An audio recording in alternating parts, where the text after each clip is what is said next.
government.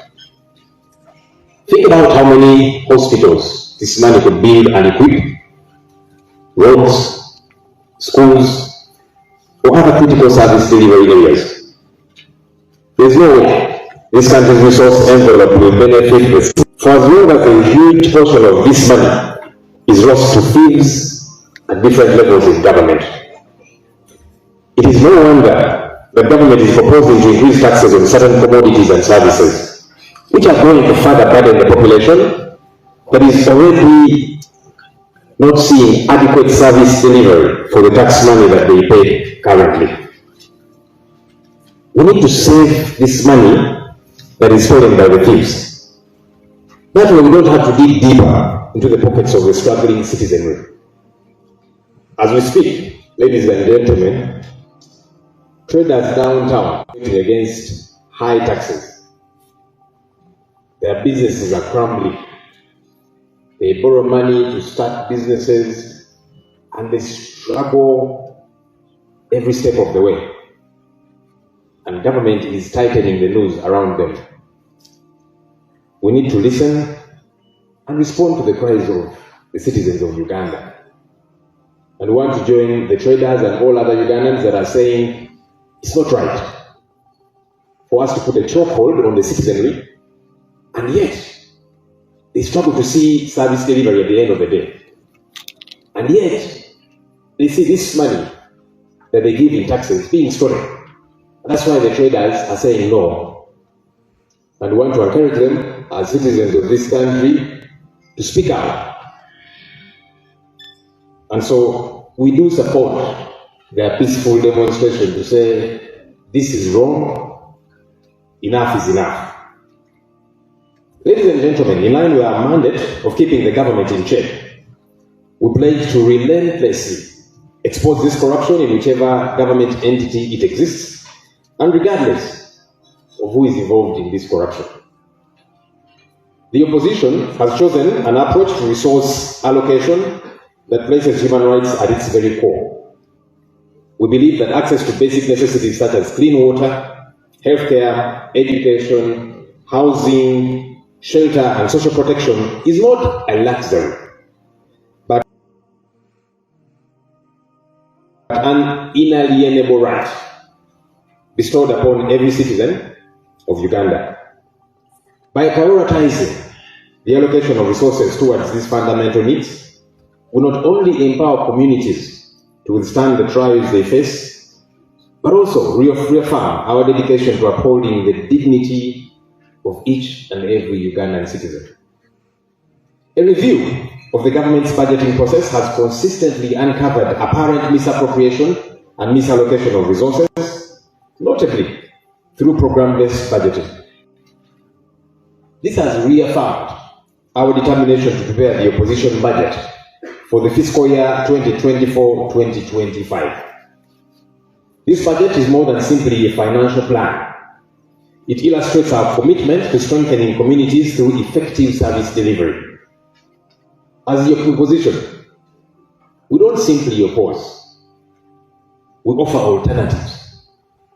And that's what we are doing today. That's what we are here for today. Even though these are alternatives are ignored most times, but at least we get to paint a picture to Ugandans of what ought to be done. We are telling Ugandans, if we were the ones in power currently, this is what we would do. This is how we would allocate the resource envelope. And that's important because they want to see leadership. They want to see people that have a vision for the country. That's what we are doing today. I'm sure you hear many times people who will say, those opposition people, they simply oppose. No, it's not just opposing for the sake of it. We are showing Ugandans this is the direction we ought to take. And we'll keep doing that so that we show them that we are a serious government in waiting.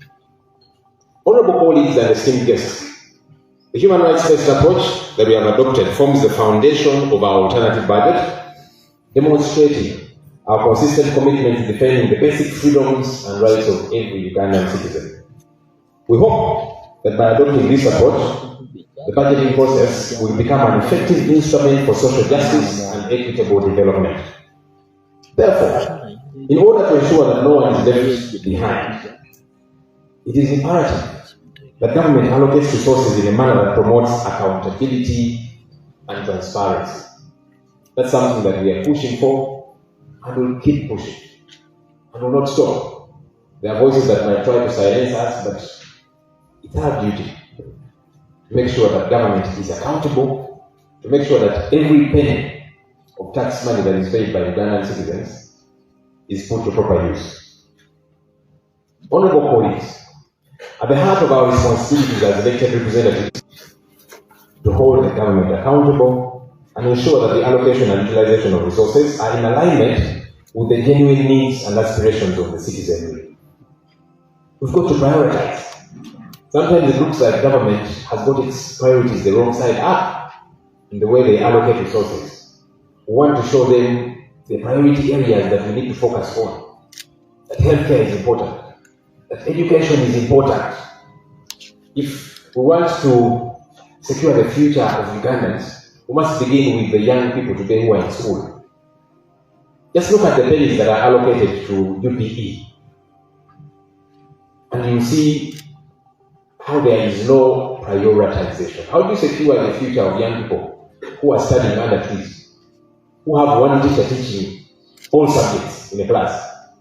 Young people who are writing on the floor, and we think we are securing their future. No, we are not. We are robbing their future. How do you tell young mothers who are giving birth on the floor in hospitals across the country, including here in the city center? See the congestion in hospitals. People go to hospital and there's no doctor to attend to them. Where the doctor is present, they don't have equipment to use. And you tell those people, those young mothers, that you're securing their future. No, you're not. We are robbing their future. And we must talk about these issues. We must bring them to the fore as the opposition and say, these must be taken care of. Government prides itself in focusing on infrastructure. Is that true? I don't think so. Of recent, you saw the outcry about the situation of roads here in Kampala, the heart of the country, the face of the country, which generates over 60% of our country's budget. And it is dead. It's not okay. And so we must speak out, we must give direction, and we must rally the people of Uganda to join this cause. This cause, ladies and gentlemen, is not just for us, the elected leaders. Of course, we must lead. And that's why the people of Uganda entrusted you and I to lead them, to speak for them, to be their voice. And as we do that, we should rally them to say, please join us in this cause. And I want to appreciate the people of Uganda because they are waking up and smelling the coffee. As I've told you, traders are demonstrating as we speak. Because they are saying, no, we must speak out. So that's important. As we speak, all the English we can on the floor of Parliament, and we shall speak that English. We must rally the people of Uganda to say, all of us should be able to speak out. Because no one is safe in a sinking boat. So it is our duty, all of us, as the people of Uganda, to see that we bring to an end this entire mess that we grapple with as a country. This duty goes beyond mere oversight. It is essential for committing the principles of good governance and ensuring that every Ugandan benefits equitably from the wealth of our nation. Our duty to keep the government in check is not simply a matter of political rivalry. It is a fundamental aspect of our democratic system, ladies and gentlemen. It is through oversight and scrutiny that we ensure that power is exercised responsibly and that the voices of the marginalized people are heard and represented. As we engage in this process of budgetary deliberations, let us remain steadfast in our commitment to upholding the principles of good governance. Let us ensure that every shilling of public funds is utilized effectively and efficiently to address the pressing needs of our nation. And let us never forget that our duty is not just to our constituents, but to the collective well-being of all Ugandans. And that's why we are national leaders. The people of Nakawa was sent me to Parliament. but I don't represent just the people of Nakawa West. The laws that we pass, the issues we deliberate on affect everybody, and it's important that we view ourselves that way, so that the people of Uganda see themselves in us, they hear their voice in our voices. Ladies and gentlemen, as we present our alternative budget to the nation, we reaffirm our commitment to fulfilling our oversight function on budget performance. We shall continue to hold the government accountable and ensure transparency in the allocation and utilization of resources, all in service of the people of Uganda. I would like to extend my deepest gratitude to the members of the Shadow Cabinet and the dedicated staff of the Office of the Leader of the Opposition for their tireless efforts in drafting this alternative budget. There are challenges, and we continue to grapple with challenges. The staff has shrunk, we have fewer people, but they're dedicated, and we keep moving because we have got work to do. The people of Uganda don't expect excuses from us. They expect us to deliver on our mandate. The expertise of this team, Shadow Cabinet, and the staff that we do have and their commitment have been indispensable in shaping our vision for a more just and resilient Uganda. I'd like to appreciate you all for making the time to be here today.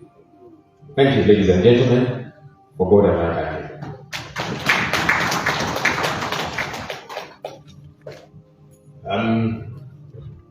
As I do it, I'm going to invite my leader, Baran, to take note that have joined us today from civil society.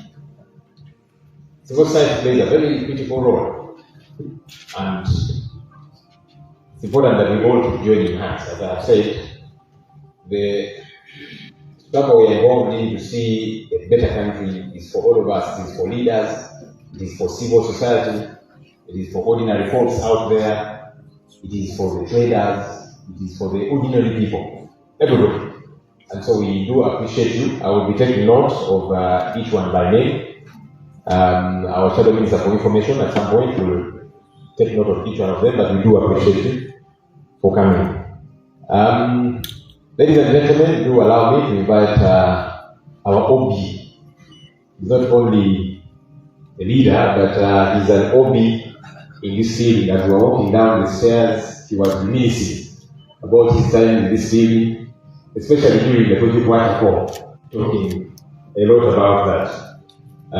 He wrote me with us entirely. In fact, I grabbed it from an engagement he was at, and so shortly after his remarks, we'll be going back to that engagement, but I'm glad we could make time. Ladies and gentlemen, gwe omuzadde eyitaze essomero erigenda okubangulira omwana wo nga muyiiya mukozi ate ayite ne first grade katukwanjulire Shehan Standard Day and Boarding Primary School abagenda okuteeka ebyensoma by'omwana wo ku mutendera ogusingira ddala empisa eddiini ebyemizannyo n'obuyiiya bwonna tubikulembereza ddala ng'ate ebyokulya n'ebyensula bya mulembe ddala tulina n'entambula eri abayizi abaviira ewala gwe ate omuzadde eyandiyagadde omwana wo okuyita ne first grade totunula obulala wonna okwewandiisa kugendera ddala maaso okuva ku nursery paka ku kibiina ekyomusanvu day ne boarding ng'ate n'ebisale birungi ate bisobokera ddala jjukira nti requirements zonna omwana wo azisanga ku ssomero tusangibwa Lubaga mu Bulwa zone okuliraana 24/7 motel gwe ayagala okumanya ebisingawo tukubire ku nooti 773 73 359 Nay, noti 757, noti 6, 26, 96. Shehan Standard Primary School. We invest in education. Munnayuganda obadde okimanyi nti obulungi kwefaako katukwanjulire bannaffe aba Alola Beauty Hub nga be bakafulumu kuddaabiriza wamma n'odda buto kyokka n'osigala ng'oli mulamu balina sabbuuni n'ebizigo ebyerusa so nga ate n'ebikuleka ku nakyo nabyo babirina Alola Beauty Hub bakuzigula wamma n'oshanana bannabukalu mujje tubakoleko jangu ofune weed oil tulina muwoomya kazunza njuki omusajja omwenzi oba omukazi ye mwenzi jangu tukuwe supalook looking singa omuntu wo inamukaabira jangu bakukaabire, musajja takuwa jangu bakuwe, tulina muweebwa. Lola Beauty Hub bw'obeesiga wamma ebizibu by'omu maka obiira obigonjodde. Mu abaami n'abakyala abaagala okusala omugejjo mwe tubakolako nga tukozesa amajaani gaffe agatalina wadde obulabe. Omuwala ayagala okukola figa sako n'okwongera kabina, wamma jangu ku Lola Beauty Hub we wali ekiddukiro kyo nga tusangibwa ku Ntebe Road opposite Freedom City. Ate teweerabira tukola ne delivery. Kola order yo package yo tugikuleetera awo. Tumanya ebisingawo tukubire noti 74427139. Jangu ku Lola Beauty Hub olabikenga malayika abaliddawo balikutenda. Tukwaniriza ku Mugisha Nandi Tours and Travel. Oyagala kusoma, kulambulako oba kutambula na mwagalwawo. Tukukolera ku students visa mu nsinga Canada, America, German, Netherlands n'endala nyingi. Ate gwe visa yalema, Mugisha Nandi Tours and Travel ky'ekyokuddamu kyo. Tulina obumanyirivu mu by'okukola ku visa n'osobola okutambula. Tukuwa n'amagezi nga wandyagadde okukolera e Bulaaya. Mugisha Nandi Tours and Travel ekuyamba okkulungamya okufuna obutuuze, tulambuza saako n'okufunira ebifo eby'omulembe aw'okusula n'okukyakalira mu Uganda. Tusange ku Kalungu Building okuliraana City Square, Kampala Road, Level 4, Room 1. Okumanya ebisingawo tukubireko. Weewala abafere, leka nkwanjuli Ham Connect UG ye kampani egenda okufunira omulimu ebweru w'eggwanga. Tulina emirimu egy'abawala n'abalenzi mu mawanga nga Iraq, Saudi Arabia, Iran, Bahrain, Qatar n'amawanga amalala mangi. Wano ku Ham Connect UG tutunda n'okugula emmotoka ssaako ne airport taxi. Gwe omwana ow'obuwala olina passport oba tolina, jangu ku ofiisi zaffe. Ham Connect UG emirimu gy'abalenzi nagyo tugirina nga ba security guards, ba cleaner, ba housekeeper. Gwe ayagala okumanya ebisingawo tusange ku FB Tower Building ewa Bakule room number C03 oba tukubire ku namba z'essimu zino noti 75979386 ne noti 75515593. Ffe aba Ham Connect UG tutuukiriza ekirooto kyo.